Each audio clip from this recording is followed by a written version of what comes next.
చదువుకోవాలి, మంచి ఉద్యోగం సంపాదించుకోవాలి, అందరికంటే గొప్ప స్థితిలో ఉండాలి. ఇది ఒకప్పుడు అతని ఆలోచన. మాస్టర్ ఆఫ్ బిజినెస్ అడ్మినిస్ట్రేషన్ చేశాడు. మంచి మార్కులతో ఉత్తీర్ణమవడమే కాదు, దానికి తగ్గ ఉద్యోగాన్ని కూడా సాధించాడు. సంపాదన బాగానే ఉంది, కానీ ఎక్కడో ఏదో వెలితి. ఇంకా ఏదో చేయాలన్న తపన. ఉండలేకపోయాడు.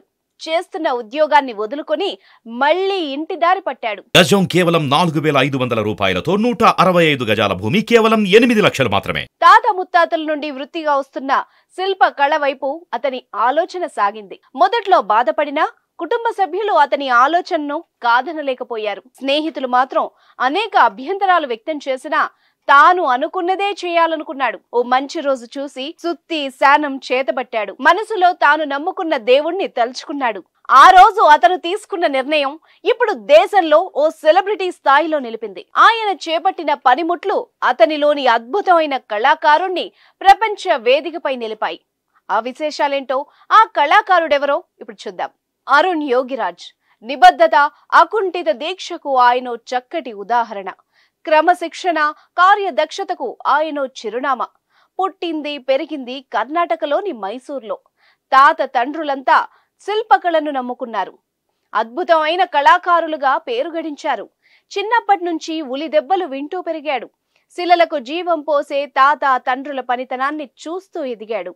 తన కళ్ల ముందు ఎన్నో అద్భుత కళాఖండాలు జీవం పోసుకొని తరలి వెళ్తూ ఉంటే తండ్రి కళ్లల్లో కనిపించిన ఆనందాన్ని పసిగట్టాడు.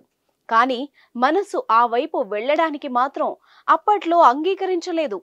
పెద్ద చదువులు చదువుకోవాలి, తోటి స్నేహితులు అందరిలోకెల్లా మంచి ఉద్యోగాన్ని సంపాదించుకోవాలి. అదే పట్టుదలతో మైసూర్ యూనివర్సిటీలో MBA పూర్తి చేశాడు. చిన్నప్పటి నుండి ఏ పని చేసినా ఓ యజ్ఞంలా చేయడం అలవడింది. అందుకే చదువులో మేటిగా రాణించాడు. యూనివర్సిటీ నుండి బయటకు రావడమే ఆలస్యం. మంచి ఉద్యోగం కూడా సంపాదించుకున్నాడు. సంతృప్తికరమైన జీతం కూడా. ఇక జీవితం ఓ గాడిలో పడినట్టే అనుకున్నారు అంతా. కానీ అప్పుడే అతనిలో ఓ ఆలోచన తొలవడం మొదలైంది. తాను కూడా తండ్రిలాగా మంచి శిల్పిగా మారాలనుకున్నాడు. శిల్పాలను చెక్కడానికి వినియోగించే సాంప్రదాయ పనిముట్లను చేతబట్టాడు. తన తర్వాత ఎవ్వరూ ఆ కళను స్వీకరించరేమో అని ఎంతో మదనపడ్డ తండ్రి యోగిరాజ్ కొడుకు నిర్ణయానికి పొంగిపోయాడు. కానీ అతని కళా నైపుణ్యాన్ని చూడకుండానే కన్నుమూశారు. అమ్మ, తమ్ముడు, చెల్లి, భార్య, కుటుంబ భారమంతా తనపైనే పడింది. తమ్ముడు కూడా మంచి శిల్పిగా పేరు తెచ్చుకున్నాడు.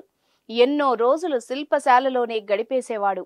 ఏ రాయి నాణ్యమైంది, ఏ రాయితో చెక్కితే శిల్పం అందంగా రూపుదిద్దుకుంటుంది అన్నది బాగా గ్రహించాడు. చిన్న చిన్నగా అవకాశాలు వరుస పెట్టసాగాయి.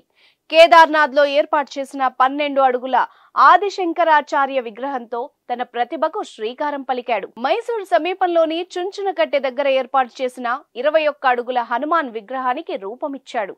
అలా మహాత్మా గాంధీ, బాబాసాహెబ్ అంబేద్కర్, కర్ణాటక ముఖ్యమంత్రి సిద్ధారామయ్య, రామకృష్ణ పరమహంస, బనశంకరీదేవి, నంది విగ్రహాలకు జీవం పోసి శభాష్ అనిపించుకున్నాడు. మైసూర్ పాలకులకు చెందిన అనేక విగ్రహాలను కూడా రూపొందించాడు.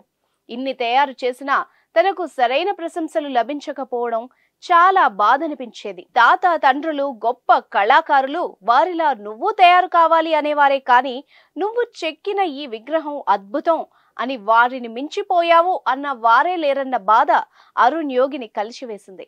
అయితే న్యూఢిల్లీలోని ఇండియా గేట్ వద్ద ఏర్పాటు చేసిన 30 అడుగుల నేతాజీ సుభాష్ చంద్రబోస్ విగ్రహం తనకెంతో పేరు తీసుకువచ్చిందని, ప్రధాని నరేంద్ర మోదీ ప్రశంసలు లభించడం ఎంతో ఆనందంగా ఉందని చెప్పేవాడు. అదంతా ఓ పార్శ్వం. అయోధ్య రామాలయంలో ప్రతిష్ఠించేందుకు ఆలయ ట్రస్ట్ వందలాది విగ్రహాలను పరిశీలించింది. చివరికి 3 విగ్రహాలను తుది పరిశీలనకు ఎంపిక చేయగా అందులో అరుణ్ యోగిరాజ్ తయారు చేసిన బాలరాముని విగ్రహానికి కమిటీ ఆమోద ముద్ర వేసింది.